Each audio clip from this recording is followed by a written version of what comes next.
अब next question ये है कि क्या मेरा एग्जाम क्वालिफाई होने वाला है या नहीं।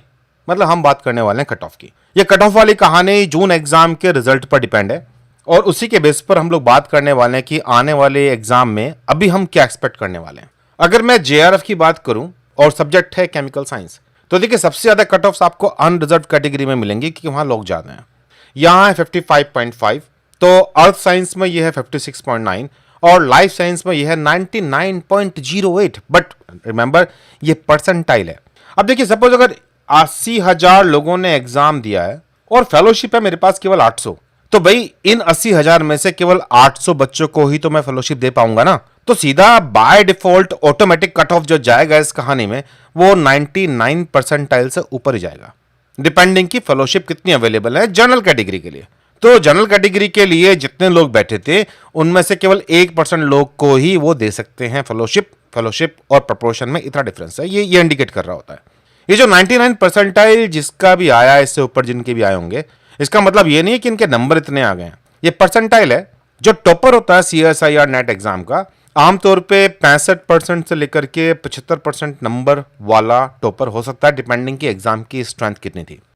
28 जुलाई 2025 को CSIR नेट का एग्जाम हुआ और स्टूडेंट्स का जो रिस्पॉन्स आया मेरे पास वो कुछ ऐसा था। उनका कहना था कि हम क्वेश्चन पर क्वेश्चन देखते जा रहे थे लेकिन आ बहुत कम रहे थे।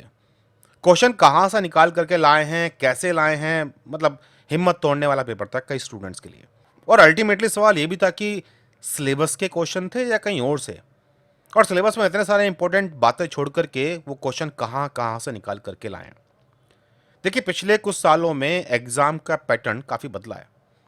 क्वेश्चन अब अलग तरह के आते हैं, टाइम भी कम है क्योंकि उसके अंदर काफ़ी सारा डाटा भी अवेलेबल होता है। तो जो स्टूडेंट ज़्यादातर एक प्रॉब्लम फेस कर रहे हैं वो ये है कि टाइम मैनेजमेंट नहीं हो पा रहा और उन्हें क्वेश्चन समझ में भी नहीं आ रहे।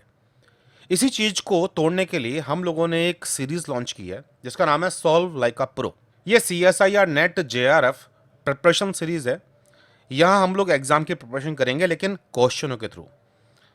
हम स्टार्ट करने वाले हैं सीरीज को 23 अगस्त 2025 से। आप भी सीरीज का पार्ट बन सकते हैं व्हाट्सएप करके 9013902981। सवाल ये भी होगा कि हम यहाँ क्या करने वाले हैं, तो चलिए डिटेल्स भी देख लेते हैं। पहली बात तो ये है कि हम सारे क्वेश्चंस को जो पिछले सालों में आए हैं हम उन्हें यूनिट वाइज अलग अलग कर देंगे। यूनिट नंबर 1 के क्वेश्चन अलग हैं, 2 के अलग हैं, 13 तक ऐसे अलग कर लेंगे हम लोग। फिर इन क्वेश्चनों को हम सॉल्व करना शुरू करेंगे वीक में 4 से 6 घंटे लगा करके।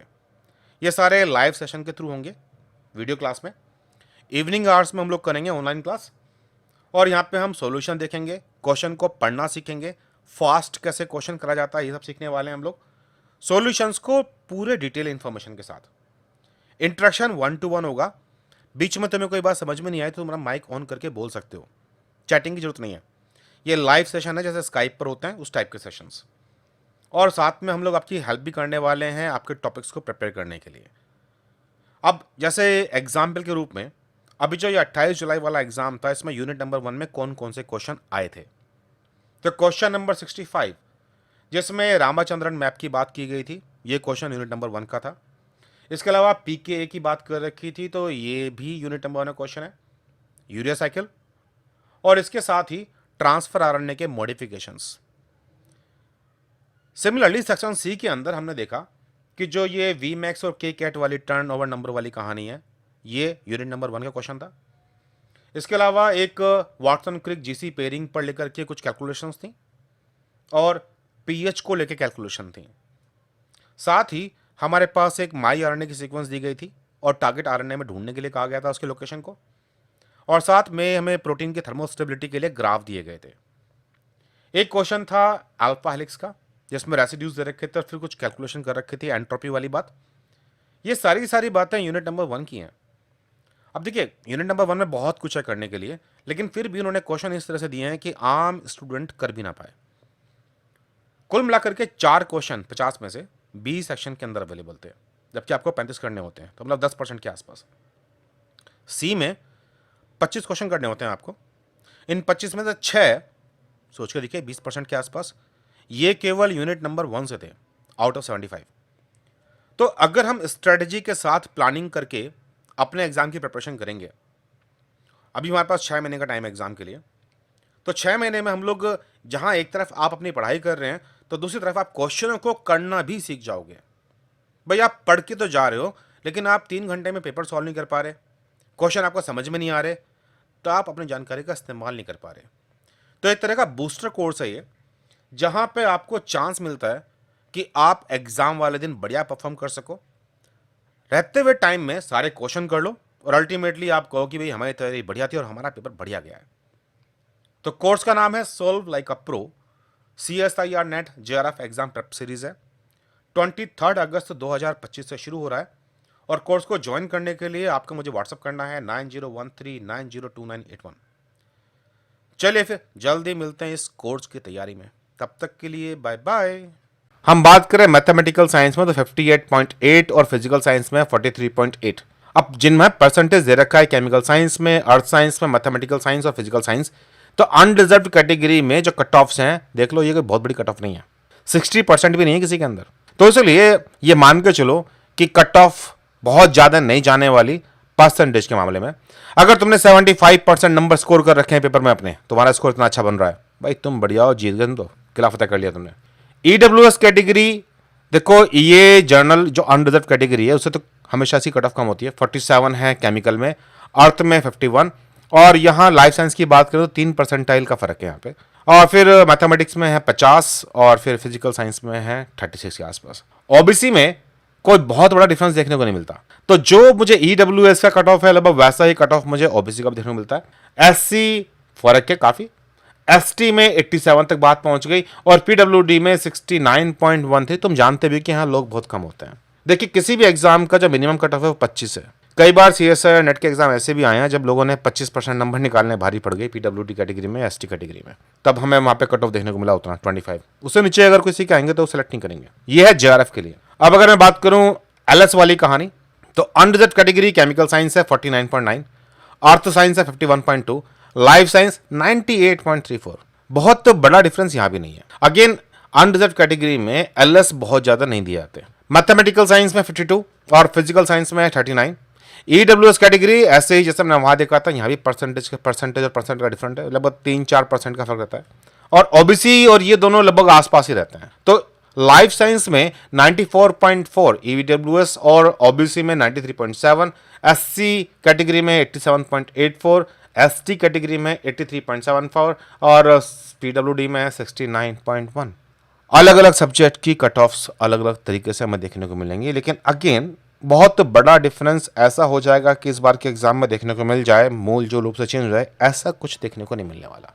जो थर्ड कैटेगरी है वहां जहां केवल PhD के एडमिशन वाली कहानी है, तो ये जून वाले एग्जाम में गई थी 93.27, SC ST वाली कहानी थी 83.31। अब सोचो कि परसेंटेज कितनी बैठ रही है तुम्हारी। अब तुम जिस भी कैटेगरी में हो ये सोच करके सोचो कि तुमने कितने नंबर लेकर के आए हो। देखो मैं जनरल कैटेगरी के हिसाब से बात करता हूं। अगर तुम्हारी सपोज 65% 65% से ऊपर मार्क्स हैं तो हो सकता है कि तुम्हें JRF मिल जाए। अगर 70% है तो काफी हद तक चांस है कि तुम्हें JRF भी मिल जाएगा, तुम्हारी रैंक भी अच्छी होगी। लेकिन मान लीजिए तुम्हारे नंबर जो है वो 55 के आसपास है। भाई 55 वाली कहानी बड़ी डेंजर वाली कहानी है, कहानी किधर भी जा सकती है, may be may not be वाली स्टोरी। अब यहाँ पे ऐसे टाइम पर हमें करना क्या चाहिए? तो पहली बात तो यह है कि अपनी पुरानी गलतियों से थोड़ा सबक ले लो। भाई इतनी तुम्हारी उम्र हो गई है, अब तक कितनी बार लाइफ में सेम ये मिस्टेक करके आए हो? कौन सी वाली मिस्टेक की बात कर रहा हूं मैं? ये जो एग्जाम में तुम क्वेश्चनों के साथ बात करते हो, कहते हो कि भाई हम तो एग्जाम फोड़ करके आए हो। भाई ह्यूमन नेचर पता है कैसी है? 100 क्वेश्चन करके आए और हमें लग रहा है कि हमने 100 के आंसर सही दिए। जब किताब खोल करके चेक करने बैठोगे ना तो इन 100 में से 30-40 आंसर गलत होंगे। मतलब जो हमारा एरर रेट है वो अराउंड 30%, 25%, कुछ केस में 40% तक भी हो जाता है। गलत फहमियां रहती हैं हमें एग्जाम में बहुत सारी। 100 में से कोई 2-1 लोग ऐसे होते हैं जिन्होंने जितना सोचा है उतने ही उनके मार्क्स आते हैं, लेकिन मेजॉरिटी पॉपुलेशन अजम्पशन करती है कि मैंने अच्छा पेपर दिया है, रियलिटी मैच नहीं करती। गलत कह रहा हूं क्या मैं? तुम पहले ये सब नहीं झेल चुके क्या? बट सबक का मिला। इस एग्जाम में भी तो सेम यही काम किया है और एग्जाम के फौरन बाद क्या किया? ओ एग्जाम खत्म हो गया, हम मौज करेंगे, छुट्टी चल रही है क्या? भाई जब तक एग्जाम का रिजल्ट हाथ में ना आ जाए तुम कैसे मान सकते हो कि एग्जाम तुम्हारा क्वालिफाई हो गया? चलो यहां हम जो भी स्कोर की बात करें, 55 का स्कोर है, क्या पता जो मैं सोच रहा हूं कि ये परसेंटाइल इतनी जाएगी, इतनी नहीं जाएगी, नहीं गई तो इससे ऊपर चली गई तो क्या करोगे? अभी तो रिजल्ट आने में टाइम है।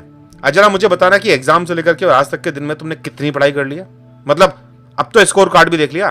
तो ये जो है ना, अभी अब जिस मोड में हो तुम, स्कोर कार्ड अगर अच्छा आया तो बल्ले बल्ले कर रहे होगे ना, और अगर अच्छा नहीं आया तो कोस रहे होगे बैठ करके, टीचर ने ढंग से नहीं पढ़ाया, कोर्स पूरा नहीं हुआ मेरा, यार मेरे घर की कंडीशन कितनी पैथेटिक है, मुझे तो और भी जिम्मेदारी निभानी पड़ती है। ये सब ड्रामे बंद करो, अब थोड़े से मैच्योर हो जाओ, और आगे चल के जिंदगी ना चुड़ैल की तरह मुंह खोल के खड़ी हुई है सामने। अगर अब भी अपने आप का बेवकूफ बनाते रहे, खा जाएगी जिंदगी तुम्हें। अपने आसपास घूम के देखो कि मेजोरिटी ऑफ पॉपुलेशन की शक्लें लटकी हुई हैं, ये जो 30-40 साल वाले लोग हैं। क्यों? क्योंकि लाइफ में वो अचीव ही नहीं कर पाए जो उन्हें अचीव करने के सपने देख रखे थे। 20s में तो ऐसा लगता है कि हम सुपरमैन हैं, कुछ भी हो जाएगा, सब कर लेंगे और कुछ गलत नहीं होने वाला। धीरे धीरे करके एक एक सपना टूटता जाता है। क्यों? क्योंकि हमारी आदत है गलतियों से ना सीखने की। तो अपना बेवकूफ बनाना बंद करो, पढ़े लिखो, समझदार बनो। तुम अपने पेरेंट्स का बेवकूफ बना सकते हो, अपना ही बना सकते हो, लेकिन अल्टीमेटली किस्मत का नहीं बना सकते। जो भी तुम करोगे रिजल्ट में वैसा ही मिलेगा। लॉटरी कभी कभी किसी किसी की लगती है, हर किसी की नहीं लगती। तो तुम मेजॉरिटी पॉपुलेशन में हो सकता है तुम में से कोई एक एक्स्ट्राऑर्डिनरी हो। ये मेरे शब्द उसके लिए नहीं है, मेरे शब्द उनके लिए हैं जो अच्छी तरीके से मेरी बात को समझ रहे हैं, जो जान रहे हैं मैं क्या कह रहा हूं। अब आकर के सबक ले लो, अभी बहुत एग्जाम आने बाकी हैं। जो ये आदत है ना कि चीजों को छोड़ दो, फिर जब झटका लगेगा फिर दोबारा से स्टार्ट करेंगे, ये मत करो काम। जब तक तुम्हारे हाथ में रिजल्ट ना आ जाए अपनी तैयारी को रोको मत, रेस्ट मत करो, और बार बार ये डायरेक्शन मत बदलो यार। पहले कुछ और कर रहे थे, ये बस की नहीं मेरा, मैं ये कर लेता हूं, अब ये बस की नहीं है, मैं कुछ और कर लूंगा। जिंदगी निकल जाएगी, यहीं कहीं खड़े रहोगे, और यकीन मानो इतने फ्रस्ट्रेट हो जाओगे कि तुम्हारे घर वाले फ्रस्ट्रेट रहेंगे और बाकी लोग भी। तो टाइम है चेंज करने का। अगर अब चेंज नहीं किया तो डायनासोर बन जाओगे, मतलब एक्सटिंक्ट। ऑल द बेस्ट अपने एग्जाम्स के लिए। चलिए फिर जल्दी मिलते हैं किसी और मैसेज के साथ। Bye bye.